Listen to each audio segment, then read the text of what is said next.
Hi everyone, thanks for coming back for part 3. I'm sorry for that abrupt ending in the last video. I lost track of the time, but I was just pointing out in the last video that the context of this matrix seems to be concerning the fortified cities, which are the cities that were taken over under the leadership of Joshua during the time of the Exodus, when they went into the Promised Land and started taking over these cities. And I believe that that's what this entire matrix is alluding to. It's alluding to the protection under Joshua of these cities, which are fortified, which means to surround and protect. And I believe that that's what the Feast of Unleavened Bread speaks of, with Jesus being sealed in the tomb, in the rock, for 3 days and 3 nights. I believe the Feast of Unleavened Bread is a foreshadow of the saints being sealed in the rock, which is Christ, during the time of tribulation. And so I was just pointing out that that seems to be the main topic of this matrix. And as you can see, that term comes up right here in the middle. And then the other term that I was about to point out is over here. You see the terms iron and Migdal-el. And when you look up the meaning of the word Migdal-el, it was actually coming up in verse 38 right here. So I was going to show it to you in the Blue Letter Bible where it comes up so you can see the meaning. Over here is verse 38. And when you pull up the meaning of Migdal-el,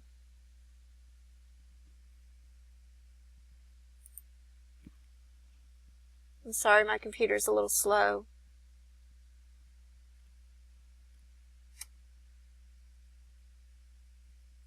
Okay, you see that it means the tower of God.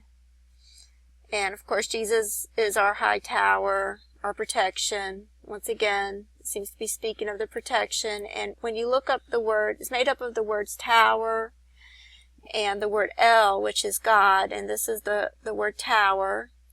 And as you can see, it means tower, elevated stage, pulpit, raised bed. And it also means castle. So, and it's over here it says pyramidal. So this is all, this is actually what's depicted in Zechariah 14. And I've talked about that before. But let me just pull that up real quick, just so you can see where that's mentioned in Zechariah 14.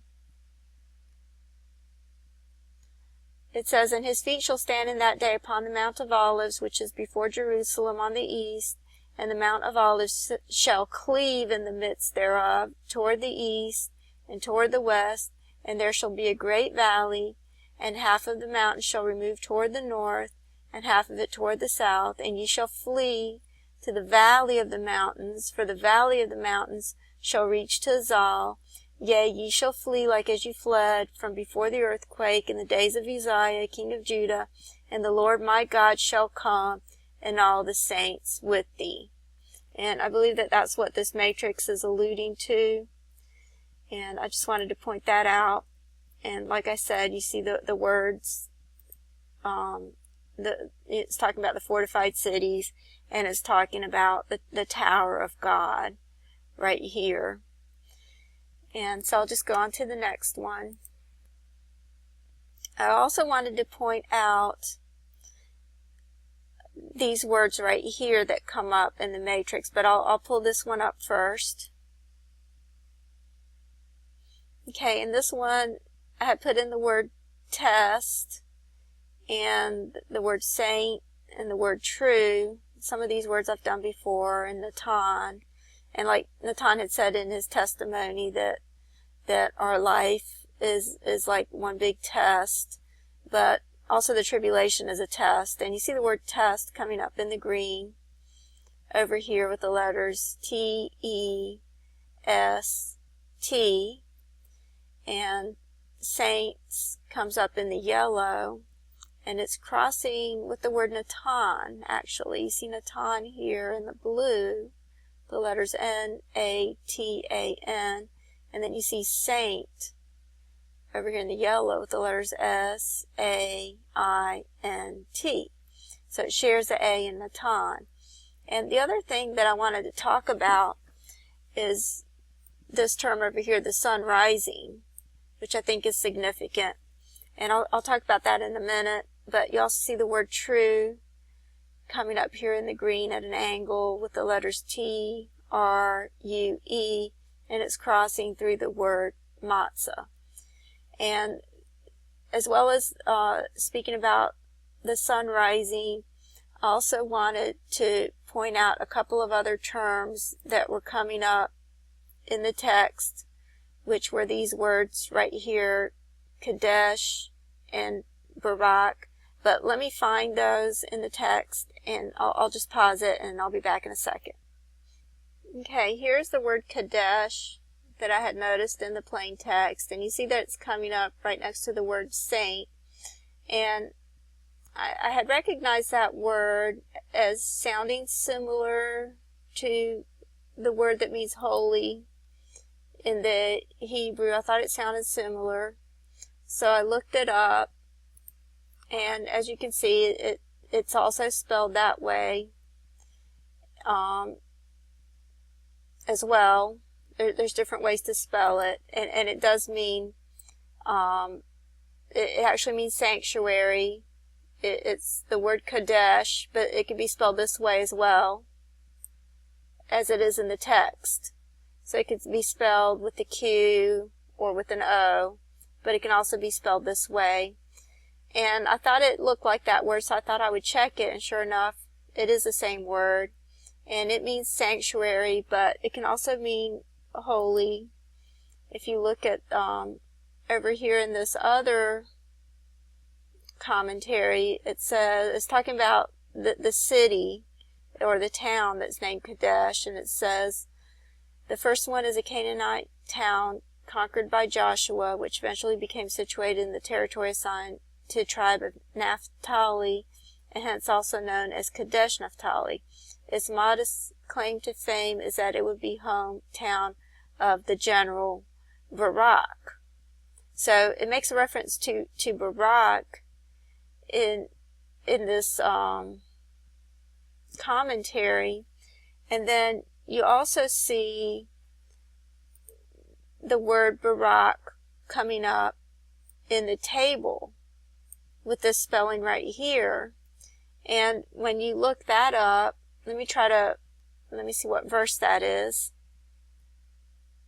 Okay, verse 45. So if you look that up,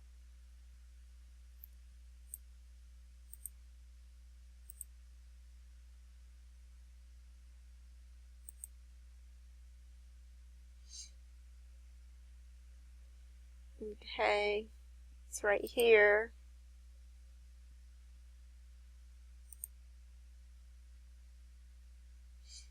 Okay, it means sons of lightning. So it's made up of the two words, Bene and Barak. And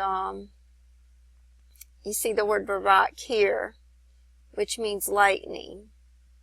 So it can also be spelled with an A or with a Q.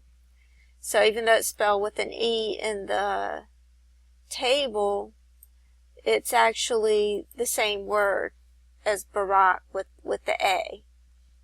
So I just wanted to point that out, that those are coming up in the table. And then I wanted to talk about over here where it talks about the sun rising. And of course this is, you know, what this is all about. It's about the new age.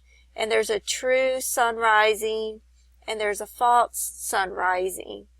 And I wanted to show you that I had also put in the word dawn, and that came up in the table. So let me go ahead and go over these tables, and then I'll talk about that term, the sun rising, a little more. But let me go to this next one here.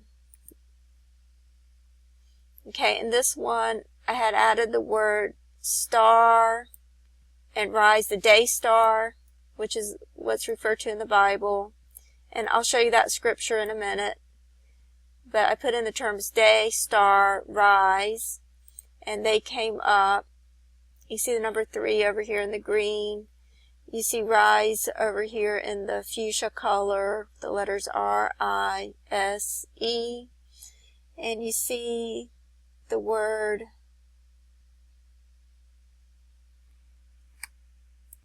star over here in the green, the letters S-T-A-R.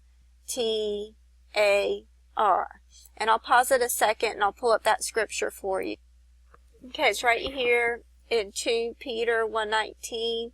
It says, we have also a more sure word of prophecy, whereunto ye do well that ye take heed, as unto a light that shineth in a dark place, until the day dawn and the day star arise in your hearts. And I just want to show you what that word is in the Greek.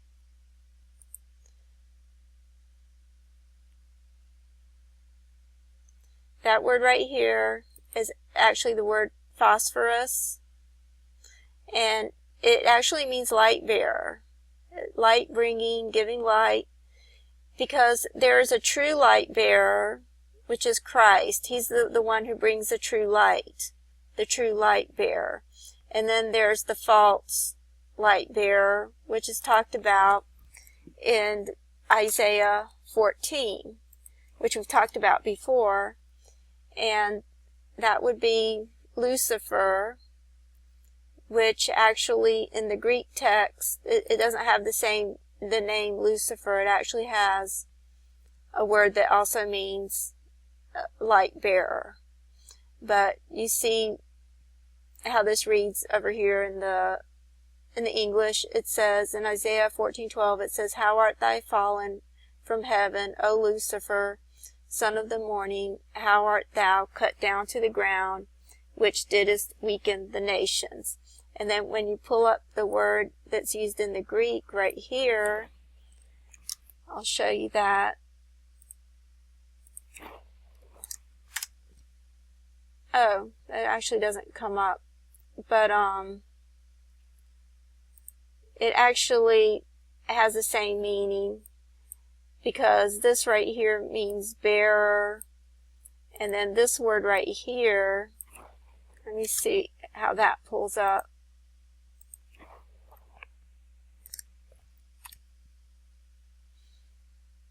It means to allow, to bear, because the second part, the second part of the word in the in Peter that we were just looking at, in 1 Peter, let me see where it was.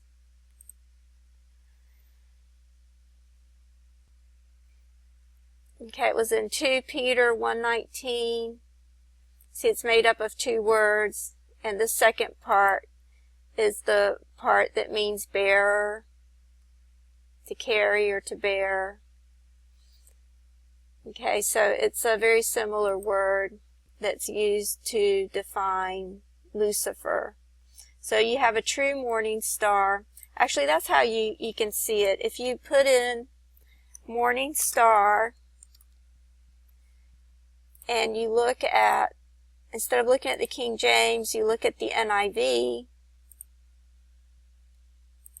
you can see that it'll reference all of those scriptures. Okay, so you see Isaiah 14:12, how you have fallen from heaven, morning star, son of the dawn, you have been cast down to the earth, you who once laid low the nations. And then the true morning star is Jesus in 2 Peter 1:19, and also in the book of Revelation. So you have a false morning star, a false dawn, and a true dawn, which is Christ. And so I just wanted to point that out, because that word is coming up in the table with the sun rising, and dawn comes up in ELS. And I'm about out of time, so I'll continue in the next video. Thanks.